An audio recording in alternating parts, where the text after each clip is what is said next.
నిజామాబాద్లో ఓ మహిళా కానిస్టేబుల్పై డ్రగ్స్ ముఠా దాడికి పాల్పడింది. పట్టణంలో విధులు నిర్వహిస్తున్న కానిస్టేబుల్ సౌమ్య డ్రగ్స్ ముఠాను అడ్డుకుంటున్న సమయంలో ఆమెను కారుతో ఢీకొట్టారు. కుప్పకూలిన సౌమ్యకు వెంటనే అక్కడ ఉన్న సిబ్బంది సిపిఆర్ చేసి నిమ్స్ ఆసుపత్రికి తరలించారు. విషయం తెలుసుకున్న మంత్రి జూపల్లి కృష్ణారావు ఆమె ఆరోగ్య పరిస్థితిపై ఆరా తీశారు. మెరుగైన చికిత్స అందించాలని వైద్యులను ఆదేశించారు. ఇదే అంశానికి సంబంధించి సిఐ స్వప్నతో మా ప్రతినిధి ప్రవీణ్ ఫేస్ టు ఫేస్. నిజామాబాద్లో డ్రగ్స్ ప్లెడ్లర్లని పట్టుకునే ప్రయత్నం లోపల అయితే కానిస్టేబుల్ సౌమ్య తీవ్రంగా గాయపడ్డారు. అయితే మెరుగైన వైద్య చికిత్స కొరకు హైదరాబాద్ నిమ్స్కు తరలించారు.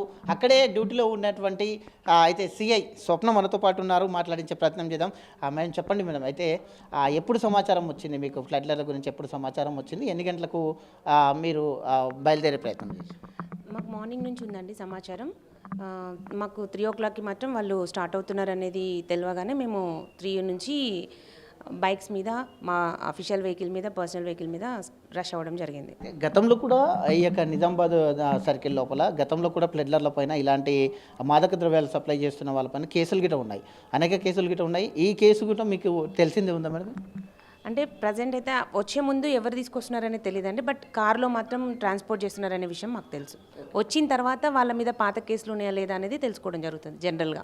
అప్పుడు ఎంతమంది ఉన్నారు మేడం ఈ సౌమ్యతో పాటు? మీరు కూడా అక్కడ ఉన్నారా? ఎట్లా ఏమైంది మేడం? మేము ఎప్పుడు వెళ్ళినా అండి 10 to 15 మెంబర్స్ వెళ్తామండి. ఆ రోజు కూడా ఈ 2 బైక్స్ మీద వెళ్ళాము, 2 కార్లలో వెళ్ళాము. ఆల్మోస్ట్ 10 to 13 మెంబర్స్ ఉన్నాం ఆ రోజు, ఇన్సిడెంట్ జరిగిన రోజు కూడా.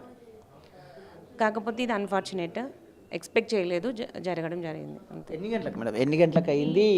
ఈమె అక్కడ డ్యూటీ చేస్తున్న క్రమం లోపల ఎట్లా జరిగింది ఈ యాక్సిడెంట్? ఎట్లా జరిగింది? 6 నుంచే మేము వాళ్ళ కార్ని ఫాలో అవుతున్నామండి.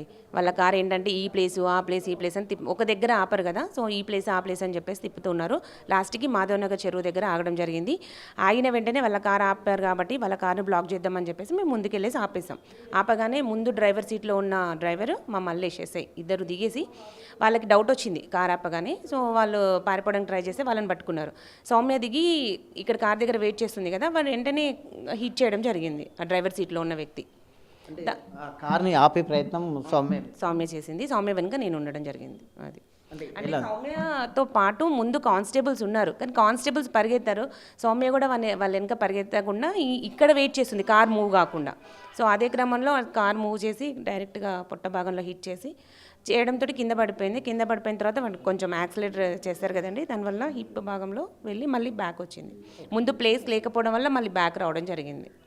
అక్కడ సంఘటన స్థలంలోనే అయితే ప్రథమ చికిత్స అందించారంటూ కూడా చెప్తున్నారు. అవునండి, అంటే తను షాక్కి గురవడం వల్ల బ్రీత్ ఆపేయడం జరిగింది. వెంటనే నేను సిపిఆర్ చేయడంతో బ్రీత్ రావడం, వెంటనే అక్కడ ఉన్న అందరు గుమికూడంతో 10 నిమిషాల్లోనే పక్కనే ఉన్న ప్రుడెన్స్ హాస్పిటల్కి తీసుకెళ్ళడం జరిగింది. అదే ఇదే శాఖకు సంబంధించినటువంటి మంత్రి కూడా రావడం జరిగింది. నిన్న ఆరోగ్య పరిస్థితి కూడా తెలుసుకోవడం జరిగింది. మీరు కూడా అబ్జర్వ్ చేస్తున్నారు కాబట్టి ఇప్పుడు ఎలా ఉంది మేడం? అయితే క్రిటికల్గా ఉందా లేకుంటే ఎలా ఉంది? నార్మల్గా వైద్యానికి సహకరిస్తుందా? వైద్యానికి సహకరిస్తుందండి. చిన్న అమ్మాయి 24 years. సో మల్టిపుల్ డ్యామేజెస్ అయినప్పటికీ కూడా మేము తీసుకొచ్చినప్పటికీ ఇప్పటికీ condition day by day improve ఉంది అని చెప్తున్నారు. మార్నింగ్ నిమ్స్ డైరెక్టర్ గారు కూడా అదే చెప్పారు. నెఫ్రాలజిస్ట్లో ప్రతి డిపార్ట్మెంట్ వాళ్ళు వచ్చి చూస్తున్నారు కదండి, వాళ్ళందరూ కూడా డే బై డే ఇంప్రూవ్ ఉందని చెప్తున్నారు. బట్ స్టిల్ క్రిటికల్ అని చెప్తున్నారు. రికవర్ అవుతుందని మాకు హోప్ ఉందండి, తను రెస్పాండ్ అవుతున్న విధానాన్ని బట్టి. అంటే ఈరోజు సోలోకి వచ్చిందని కూడా చెప్తున్నారు. ఇంకా ఎంత టైం పట్టవచ్చు మేడం కనీసంగా? అంటే ఆమె మళ్ళీ డ్యూటీకి వచ్చి మొత్తం టోల్గా ఇదేటాలకు ఇంకెంత సమయం పట్టవచ్చు? అది నాకు తెలియదండి, డాక్టర్సే చెప్తారు. బట్ నేనైతే తను రికవర్ అవుతుందని నేను చాలా హోప్తో ఉన్నాను. ఏమంటున్నారు మేడం వాళ్ళ పేరెంట్స్ కూడా? మీరు ఏ విధంగా ధైర్యం చెప్తున్నారు?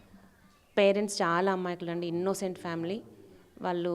మా అమ్మాయి బతికి బయటపడితే చాలు అనేది ఉన్నారు. మేమందరం కూడా అదే కోరుకుంటున్నామండి. మా ఎక్సైజ్ శాఖ, గవర్నమెంట్ అందరూ కూడా చాలా సపోర్ట్ చేస్తున్నాం తనకి. ఇప్పుడే కాదు, ఫ్యూచర్లో కూడా తనకి ఎప్పటికీ అండగా ఉంటామండి. ఇది ఖచ్చితంగా విధి నిర్వహణలో మాత్రం భాగంగానే ఈ విధమైన యాక్సిడెంట్కు గురైంది కాబట్టి తను తొందరగా కోలుకొని మళ్ళీ విధిలోకి రావాలంటూ కూడా చెప్తున్నటువంటి పరిస్థితి చూస్తున్నాం. వీడియో జర్నలిస్ట్ అమర్తో ప్రవీణ్, రాజ్ న్యూస్, హైదరాబాద్.